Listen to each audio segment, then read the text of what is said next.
کامیاب تھا تو وہ بڑا ناکام رہا، تو بالآخر ایک دن کسی نے اس کو گرفتار کر لیا، بادشاہ ہونے کے باوجود دشمنوں کے قابو میں آ گیا۔ کس طرح؟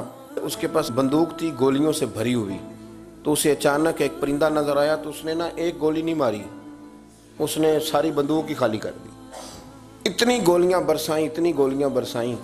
قریب وزیر تھا سمجھدار، اس نے روکا بھی، اس نے کہا بادشاہ سلامت آپ غلط کریں گے، چپ کر، تیری جیب سے خرچ کر رہا ہوں۔ گولیاں برسائیں تو وہ بندوق خالی ہو گئی، اب پرندہ بھی نہ مرا۔ جب واپس نکلے تو دشمنوں نے گھیر لیا، اسلحہ پاس کوئی نہیں تھا، گرفتار ہو گیا وزیر سمیت۔ تو کہا کہ وہ تم مجھے روک کیوں رہے تھے؟ تو اس نے کہا بادشاہ میری جرت تو نہیں، لیکن وہ جو آپ جس کو گولیاں مار رہے تھے وہ پرندہ نہیں تھا، پرندے کا سایہ تھا، آپ نے سائے پہ ہی ساری بندوق خالی کر دی، سوچا سمجھے نہیں، اتنی جلد بازی کی آپ نے کہ پرندہ بھی نہیں سایہ تھا، آپ نے گولیاں مار دی۔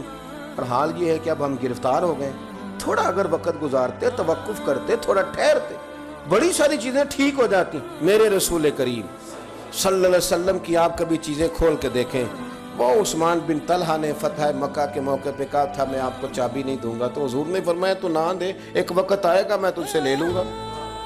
10 سال گزر گئے، اللہ کے نبی تھے نا، سویرے بھی سارا کو ٹھیک ہو سکتا تھا، پر 10 سال بیت گئے، 10 سال کے بعد جب مکہ فتح ہوا تو پھر رسول کریم نے فرمایا پھر چابیوں کے بارے میں کیا خیال ہے؟ تو وقت تو دینا، آپ کو تو جلدی بڑی ہے، ہمارے نوجوانوں کو بڑی جلدی ہے، بچہ لے کے آتے ہیں، لوگ کہتے ہیں پیر صاحب اس کو درس نظامی پڑھانا ہے، اچھا جی ٹھیک ہے پڑھائیں، سال کتنے لگیں گے؟ 8، کہتے پورے 8، ہاں جی پورے 8 سال، تو میں کہتا ہوں 8 سال میں بھی یہ عالم نہیں بنے گا، میں صحیح کہہ رہا ہوں۔ درس نظامی جب بچہ پڑھ لیتا ہے تو اسے علم پڑھنے کا طریقہ آتا ہے، پھر ساری زندگی مطالعہ کرنا ہے، پھر ساری زندگی ریسرچ کرنی ہے، پھر کتابیں پڑھنی ہے، پھر محقق بننا ہے، ورنہ آپ کی تعلیم مکمل ہوگی لیکن آپ کے لفظوں میں کچھ بھی نہیں ہوگا، اس کے لیے آپ کو پڑھنا ہے، ساری زندگی سیکھنا ہے۔ اور میرے نبی پاک علیہ السلام نے جو ہمیں کہا تھا نا کہ ماں کی گود سے لے کر قبر کی گور تک، حضور اتنا لمبا پیریڈ دے دیا آپ نے پڑھنے کا۔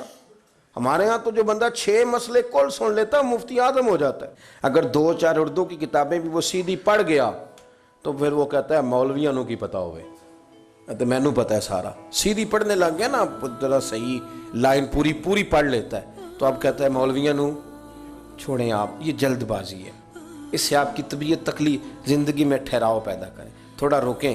اور میرے ابا جی کہا کرتے تھے پتر وٹا بھی کدھرے پیار اب صحیح پارا ہو ہی جاتا ہے، لیکن اگر وہ کھڑا نہ ہو، کبھی ادھر بھاگے تو پھر تو جو ساتھ وزن ہوتا ہے وہ بھی اتر جاتا ہے۔ جلد بازی نہیں کریں، بھاگے نہیں، کبھی بھی آپ بغیر اطمینان کے اپنی زندگی نہ گزاریں، سکون میں رہیں۔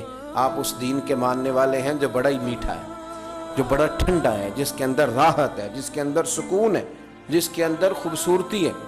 امام مالک رحمۃ اللہ تعالی علیہ بڑے خوبصورت آدمی تھے، تو دور دراز سے لوگ ان سے ملنے آتے تھے، دور دراز سے جو لوگ ملنے آتے تھے تو ایک درویش ان کی خدمت میں حاضر ہوا کرتے تھے، شیخ یحییٰ ان کا نام ہے، تو وہ فرماتے تھے کہ ہر بندہ سوال پوچھتا تھا تو میں چپ کر کے بیٹھ جاتا تھا۔ مجھے کسی نے کہا کہ آپ کیوں نہیں کوئی بات پوچھتے؟ تو میں نے کہا مجھے مزہ لینا ہے اپنے شیخ کا۔ کہا وہ کس طرح؟ کہنے لگے دیکھنا وہ خود پوچھیں گے کیسے آئے ہو، کہاں سے آئے ہو، کوئی بات تو نہیں کرنی۔ تو کہتے ہیں یہ تو مزہ تب آئے گا نا جب چپ کر کے بیٹھیں گے۔ کیا کہا تھا کسی نے؟